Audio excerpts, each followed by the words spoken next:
So our session today is specifically about making that important decision, which university to go to. So Angela has some helpful information and tips to help make that decision. And she'll also remind you about the deadline, and then you can ask her any questions. Yeah, so the deadline to accept your university offer is June 1st. So that's coming up next 2 weeks, in 2 weeks or so. So you should, if you have any offers and you know like what university you want to go to, I think you should probably accept it by now. If you don't have any offers yet, you don't have to worry, because the last day that the universities will send you something, even though maybe you didn't get the offer, they will still send you a rejection letter. That would be the last day they would do that is May 27th. So that's next Wednesday. So you still have a couple more days left before the universities will get back to you. So you don't have to worry if you didn't hear anything back from them yet. So just write down those 2 days for now. So June 1st is the last day to accept your program offer, and May 27th is the last day that the universities will be in contact with you, whether or not they accept you. So I know that because of COVID-19, a lot of the universities, well, all the universities are closed. So you might be wondering, oh, I don't know which program to accept. Like, I want to see what the school is like. I want to know what, how the classrooms are run and stuff like that. A lot of the universities have virtual open houses. So you can always just hop onto to the university website and then just find the campus tour that they have available. So if I'm going to share my screen on this link. It will take you to a YouTube video.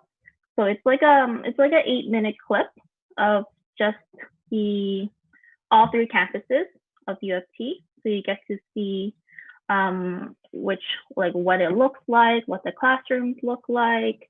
They also show like little clips of what each program, like what you do in each program. So if you don't know what university you want to go into, like if you got acceptances to multiple programs and you don't know which one you want, I think these virtual tours are very helpful when you are making your decision. So this one's for University of Toronto. And then I looked at the ones for Waterloo because I know some of you applied to Waterloo. So this is their March break open house. So it was a while ago, but they do have like the recordings of it. So so they have this. If you look through, so their virtual open house was actually yesterday. So it's already too late to attend, but you guys can always register for it. And then once you do, they will send you a recording of the panel discussion that they had yesterday. So this one's for Waterloo. So if you want to know what the campus looks like, you can also look at the residence because you might be living on campus. So everything will be here. You just have to register for it, and then they will send you the recording. So it's really helpful. So where you choose to study for your bachelor degree, you want to be there. So whether that's going to take you 3 years or 4 years to complete, that's kind of the decision that you're making right now. And then if you choose to do another bachelor degree or go into your master's, it can be in a different university. But right now, that decision is important for your undergraduate degree. I want to know, Angela set the deadline. I want to know when the application forms are opening, like we can apply. So the applications opened last fall, and the application deadline was at the beginning of this year. Okay. It has already passed. So the universities have the applications and they've been reviewing them. Some of our, actually, we've received so many acceptance letters over the past month or so. I'm so proud of you. Over the past month, a lot of our students have received acceptance letters. And then now the students have until June 1st is the deadline to select the university. Also, a quick reminder that when you choose your university, you have to pay a deposit. So it's not just like, yeah, check, I'm going to go to UFD. You have to pay a deposit. I know that at least it's $250. It could be different for different universities, but you have to pay something, that deposit, in order to verify your acceptance. Okay, so that's important. Now, again, as Angela was saying, if you didn't yet receive an acceptance letter, you have until the 27th. So that's next week. You have, until next Wednesday. So the universities will continue to offer spots open even next Monday, Tuesday, and Wednesday. Okay. Any other questions? Yes. I'm wondering if we are able to come back to Canada since there are many travel restrictions and many flight cancellation. As of today, the borders are closed. So the only exception is as an international student, if your visa was issued before March, then you can come back. No problem. You can come back to Canada. It's not a problem. But if your visa was issued after March, you are not allowed to at the moment. Now, once you accept your university, then you would use your agency or your university's international student office to help you with next steps in terms of your visa and things like that. Universities, they care greatly about their international students, and already they are providing exceptions and different types of liberties for the fall semester, including the fact that some students can actually take online courses in the fall in university from their home country and still earn the credits for the university that they're studying in. So, the COVID-19 situation is a global pandemic. It's affecting every country.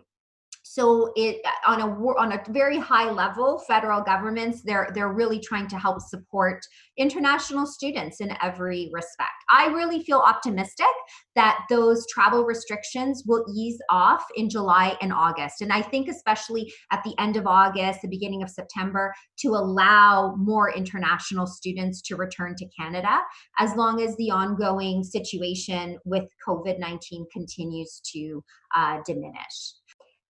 And next question, we want to hear from you. And there's no silly questions, so don't be shy to ask your question. Will UMC High School close until the end of June?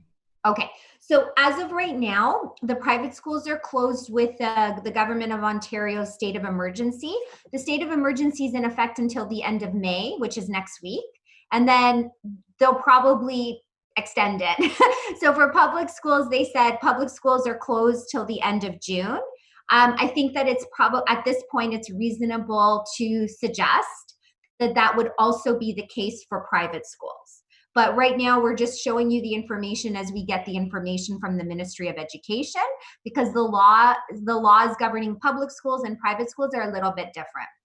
At this point, because we're so far into the spring semester, our teachers and our staff are working hard to ensure that all of you can complete your spring semester and earn your credits. And as we continue through our online daily Zoom webinars and our Schoology course pages.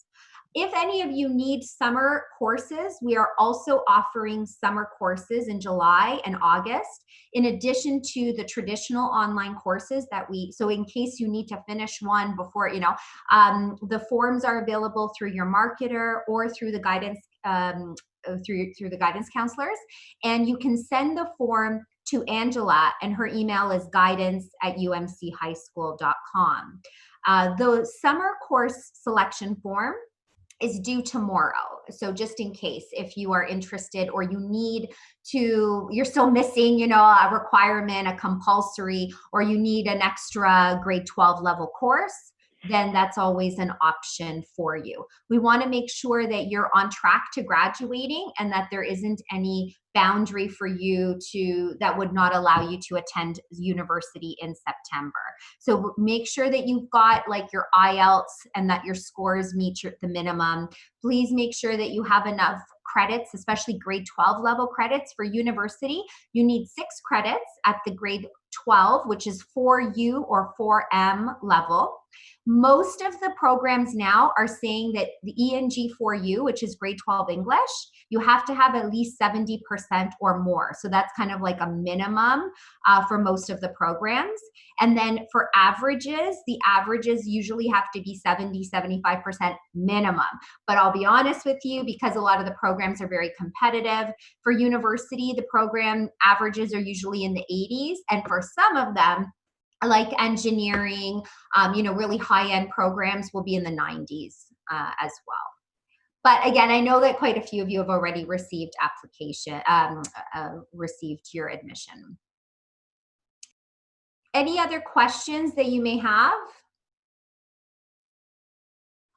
I know that another student had asked me, what about my diploma? When am I going to get my diploma? So this year, the OSSDs, they haven't even been shipped to us yet because everyone's closed. Even the Ministry of Education is closed. So they're planning to send it to us by the end of June. And as soon as we have the OSSDs, the diplomas, we will prepare them and we can send them to you. You can either pick them up, we can FedEx them. You can follow up with your student marketer or the guidance department, and they can help to arrange that. You can also request a transcript. That's also would be part of your final package. And your official transcript would show all of the courses and that you have received your OSSD. Your transcript would show that. A lot of your universities and colleges ask for that. So at the end of June and July, you would probably need to send a copy of that to the university. It just like officially says, yes, you completed everything, you're ready to go. Of course, a reminder, you don't need to take the OLC 4.0 course to graduate for next month. That's been waived. You don't have to complete your volunteer hours, so don't worry about that. And if you haven't written the literacy test, don't worry. So those are all have been waived only for June graduates of 2020, okay? But everything is there meant to help support you as you kind of transition easily into that. Okay, any other questions? As we wrap up the session, I just want to tell you, we'll continue to be running these every single week, every Thursday for university students. So I encourage you to attend next week as well. We're going to have some guest speakers of UMC students that have graduated and have been attending university, so they can give you a little bit of their perspective. I think that would be really helpful to hear from a student who's actually gone through it. And they've had to finish their first year of university online. So they can also tell you a little bit about that experience. All right, everyone. If there's any other questions, we'll stay around for a few more minutes. Otherwise, you can leave, go to your third period class, and have a great rest of your week. And I look forward to seeing you next Thursday as well. Bye. Thank you. Thank you. Have a great day. Thank you. You too.